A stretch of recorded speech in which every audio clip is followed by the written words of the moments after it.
So, in a certain sense, this idea of the synthetic unity of people that Dostoevsky speaks of closely ties to the subject matter of the nominalism.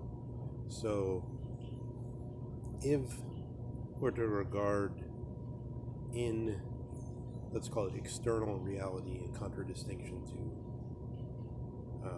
ourselves, who are somehow supposed to be in the background of external reality, and in contradistinction to speaking to oneself within, or memories, and perhaps in contradistinction to will. Say, in external reality, where there's supposed to be an object which in a certain way is passive in the presence of our intelligence. The idea of nominalism is to say that it's only in speech, or perhaps in the intelligence, where this connection between separate objects maintains. And this could also go for anything but for human beings. And so then the word human being cannot be considered as, let's call it, a self-subsisting idea, or which is to say that what we usually call species, that ostriches are species, human beings are species, and Darwin spoke of species of lettuce or lettuces, are only so by something which isn't in the external world. So Dostoevsky is saying the God that he's speaking of as the God of Rome is stemming from a synthetic unity of all the Romans. So, for instance, we have, just to give, this is very close to the idea of historicism. And it differs from several other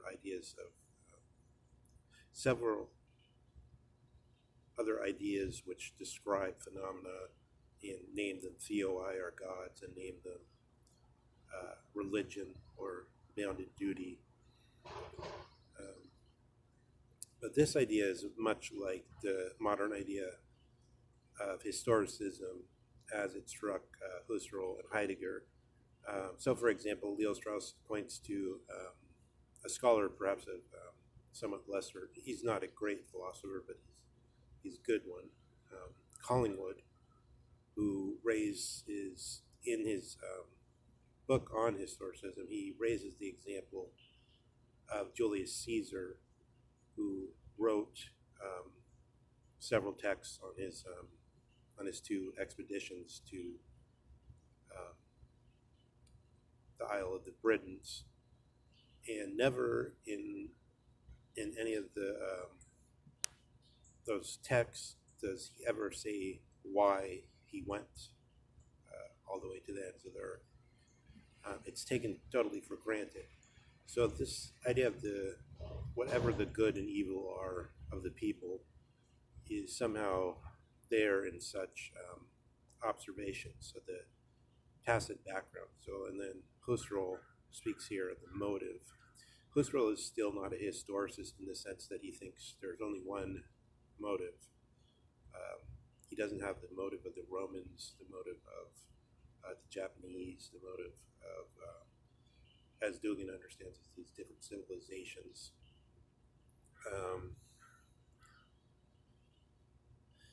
Heidegger is a more complicated case because Heidegger doesn't know where the circle of his own understanding comes to its terminus, as it were, like what is included within the circle of his own understanding. He does speak positively of Japanese world, of other worlds, other Dasein. But this, one can say this is the phenomena as it's available to him.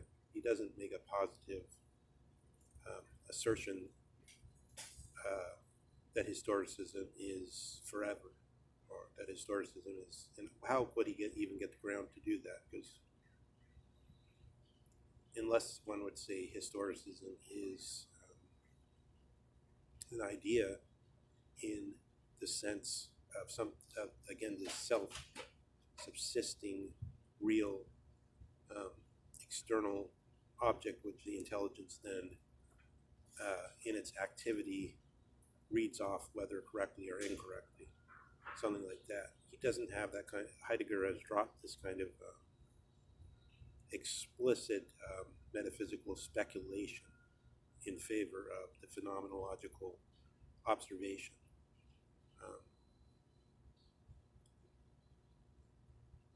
Further on here, there's talk of any country which loses its good and evil will sink into these half-truths, and the half-truth Dostoevsky connects to the modern science. So there's a question here, how so far, where is Hegel and where is Zizek on this view, and where is liberalism in connection to this question of each people that's a living people has its own God. So we could look at it through what was, so Dostoevsky seeing the God of the Greeks is the philosophic God. The philosophic God explicitly means Plato's God. So we do have, the sense is really this: the human being as a whole, as an idea, would be like a raw material, like silver, and the silver has some things that it's most suited to be artfully crafted into.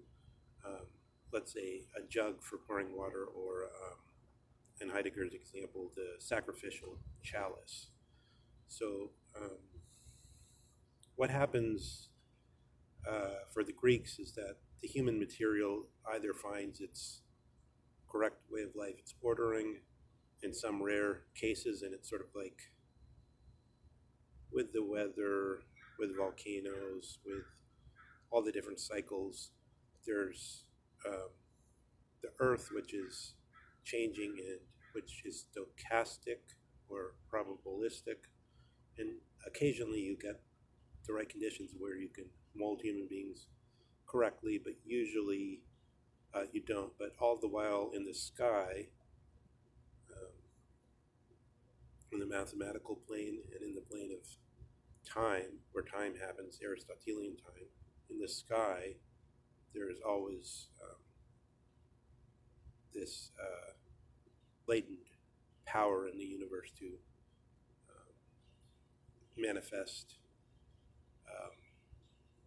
the people as happy people.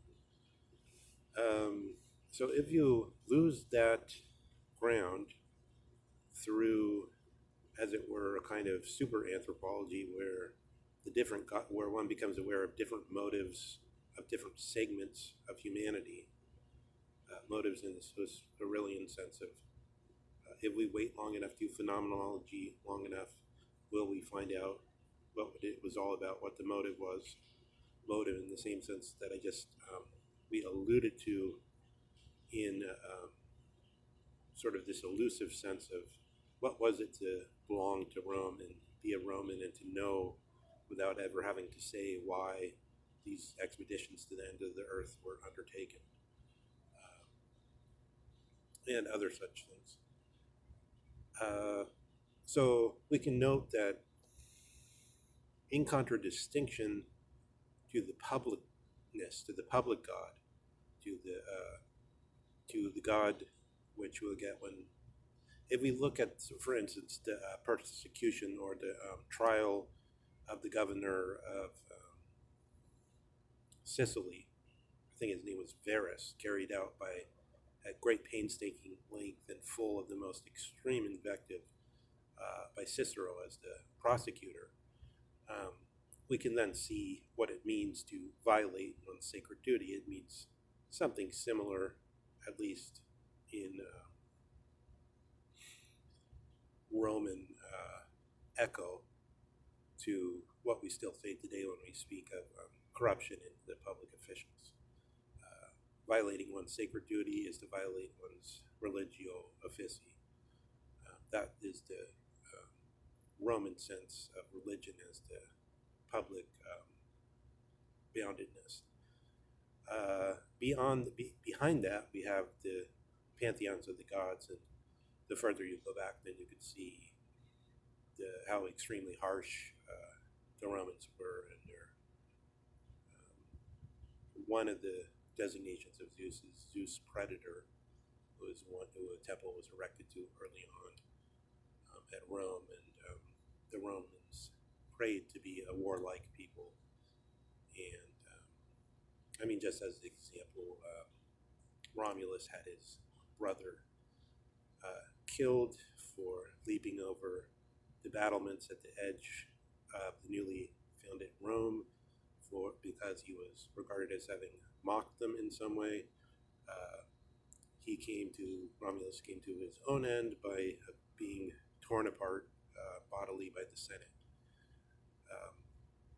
And of course, as Hegel says, the rape of the Sabine women, which doesn't necessarily mean rape in our current sense, but rather abduction, was the founding myth and maybe a reality of Rome. The other god we're presented with by Dostoevsky is the Hebrew god, who Dostoevsky refers to as, I think he says, the true God, perhaps because he's a Christian.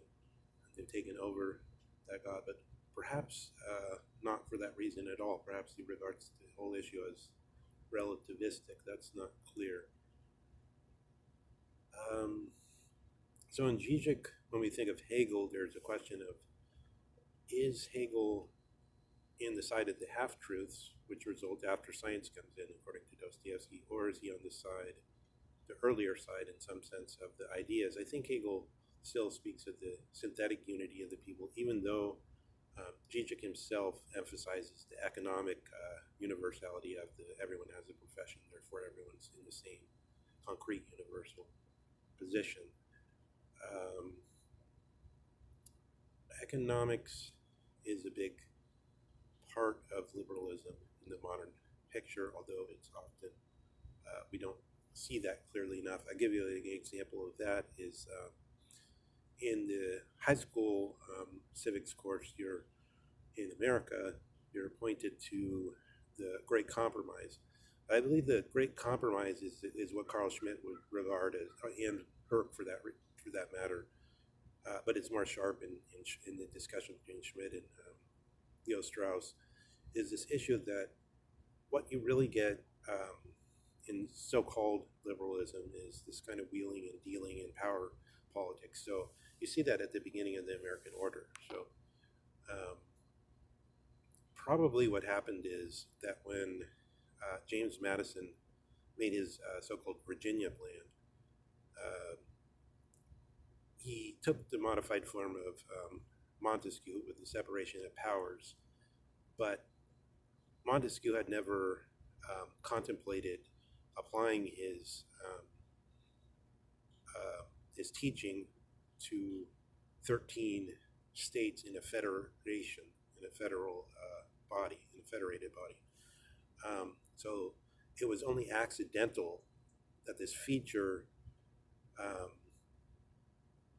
that the system favored the larger states initially, came in, and then there was immediately, this was noticed by the other states, and there's this wheeling and dealing went on, and then you got the 2 senators for each state, which in the upper house favored the small states, but the so-called Democratic House, because in Montesquieu's plan, this is supposed to be a mixed regime, so-called. But it is so if you look at it beyond that, you realize this that the system is basically about money. So it's basically about the rich, and this is not just a. Of course, this will be presented as a corruption when you hear this from the sociology department. But if you think about it philosophically, it's very justified because you have some businessmen, you have some people that are bringing wealth into the country. It's mentioned explicitly in the Constitution that you want the Commonwealth to promote business. The people that do well in business are going to be, one, they're not going to be able to sympathize with the ordinary man with his homestead, and the other way around. But the man who, as Madison says, lolls on his couch and rolls in his carriage, I think it is, the so-called opulent minority, they would be destroyed quickly by the majority if the majority had its way and they just looked casually and said, "Look at these rich parasites," without considering that these are also people who are making the nation wealthy. But then, on the other hand, one can consider that everyone who was a founder, and especially, let's say, if you take the example of James Wilson, one of the leading founders and one of the first Supreme Court justices, who was a very erudite man and read Kant and brought Kant into the constitutional scholarship and so on. He was also a businessman who was constantly in trouble and lost a lot of money. But almost all the founders were people that thought of themselves as business people. So I think liberalism, there's a concealed side of liberalism, which is exaggerated and demonized by the sociology department and so on. But it's also, in some ways, missed by the general population, which would like to view the founding of the liberal order